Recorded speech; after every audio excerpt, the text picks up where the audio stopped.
hello students welcome to मार PS creation आज तुमको पाई निकाली +3 5th सेमिस्टर हिस्ट्री ऑनर्स तार कोर पेपर 12 तार क्वेश्चंस पैटर्न आम डिस्कस करबा उत्कल यूनिवर्सिटी रे जो एग्जामिनेशन आइसला ता आम डिस्कस करबा 1 मार्क क्वेश्चन से केमिति क्वेश्चन गुड आउसी तुम ता देखि नेबो ओके एवं क्यों क्वेश्चन गुड तुम करिछो तार राइट आंसर म कहि देबी 1 मार्क्स रो जे माने चैनल नुआ अछो ए चैनल को तुम लाइक शेयर एवं सब्सक्राइब कर दियो ओके आम देखिबा केमिति एग्जामिनेशन आइसी क्वेश्चन ता ओके प्रथम क्वेश्चन अच्छी ना क्यों दुर्ग को ईस्ट इंडिया कंपनी कोलकाता रे निर्माण करथिले क्यों दुर्ग को जोंटा कि तुम आंसर हे जबा FRT Fort Williams okay Fort Williams दुर्ग को केबे करथिले ना जोंटा कि 1696 रे करथिले ओके नेक्स्ट क्वेश्चन देखिबा क्यों नवाब पलासी युद्ध रे रॉबर्ट क्लाइव को द्वारा परास्त होइथिले पिले तार आंसर हे जे तुमरो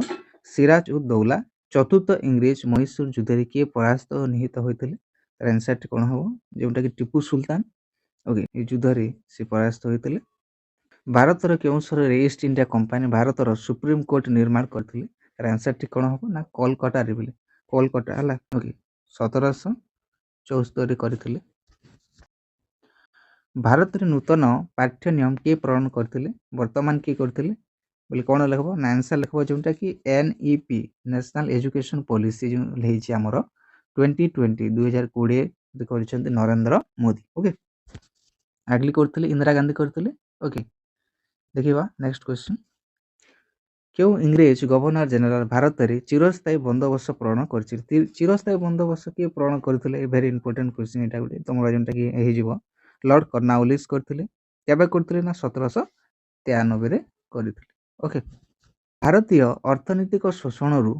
संगृहीत संपत्ति को ईस्ट इंडिया कंपनी क्यों देश को प्रेरण करुथिला क्यों देश को प्रेरण करथिला तार आंसर टी कोड हो जोंटा कि ब्रिटेन को करुथिला केउंटा ब्रिटेन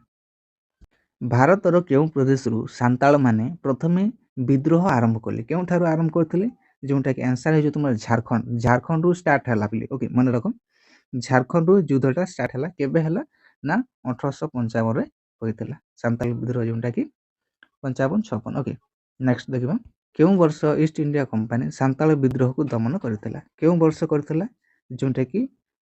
जनवरी 3 तारिख 1856 रे करथिला ओके क्यों भारतीय सामरिक छावनी रु सिपाही विद्रोह आरंभ होइतिला तार आंसर टी कोन हबो जोंटा कि मीरुट ओके मीरुट रु नेक्स्ट क्वेश्चन देखिबा क्यों भारतीय सिपाही प्रथमे एनफिट गोला को व्यवहार करिबा पई मना कर दिथिले जोंटा तार आंसर टी हे मंगल पांडे 2 मार्क्स क्वेश्चन केमिति आसी देखिबा पलासी युद्ध रे मिर्जाफर को कार्यकलाप कोन थिला ना मिर्जाफर जे कि पलासी युद्ध रे ब्रिटिश मानक पई सिराज उद दौला को विश्वासघात करथिले तेणु करी से पराजित होइथिले बोले जेन की धोखा देला मिर्जाफर का धोखा देला सिराजुद्दीन को जो द्वारा कि सिराजुद्दीन ब्रिटिश मानक द्वारा से डिफेक्टेड हला हारी गला ओके नेक्स्ट क्वेश्चन देखबा पलासी युद्ध आंसुर कारण कोन थिला नेक्स्ट क्वेश्चन देखबा ईस्ट इंडिया कंपनी सैन्य बाहिनी रे भारतीय सिपाही मानकर अवस्था कोन थिला ता अवस्था टी केमिति थिला ओके मीर कासिम की very important question Mir Qasim को विषय आइछ एग्जामिनेशन कासिम के थिले बंगालार नवाब थिले जोटा कि 1760 रे से थिले मीर कासिम बंगालार नवाब थिले श्रीरंग पतन युद्ध संपर्क केबे हितला ए युद्धटा केबे हितला जोंटा कि ओके अप्रैल मे रे हितला 1769 रे हितला ए युद्धटा ओके काका मध्य रे हितला ईस्ट इंडिया कंपनी एवं मैसूर मध्य रे होइतला ओके भारत रे इंग्रजी शिक्षार प्रचलन उपरे लेख जोंटा कि भारत रे इंग्रजी शिक्षार प्रचलन एटा जोंटा कि तमर लॉर्ड विलियम बेंटिक्स तांकर मते बहुत भूमिका रहिछि से सब्जेक्ट वाइज इश्यू करथिले एजुकेशन को मते गुरुत्व से देकिरि नुआ हिसाब से करथिले ओके सांताल विद्रोह पर बंग प्रदेश रे क्यों नुआ जिला तयारी होइतला प्ले तमर सांताल परगना जोंटा कि झारखंड रे हितला ओके क्वेश्चन गुड देखिने केमिति तुम मन को एग्जामिनेशन आइछि ओके 3 मार्क्स क्वेश्चन गुड तुम देखि नियो एठरे इजी क्वेश्चन गुड आइछि प्ले बक्सर युद्ध विषय छै हला वुड का संबंध विषय छै डॉक्ट्रिन ऑफ लैप्स विषय छै मालवारी सिस्टम दे छै क्वेश्चन गुड आइछि हला लॉन्ग क्वेश्चन केमिति आइछि देखि बाडी ईस्ट इंडिया कंपनी विषय आइछि ईस्ट इंडिया कंपनी निश्चित जोटा तुम सिलेबस को नेकी क्वेश्चन गुड करा जेते प्ले हला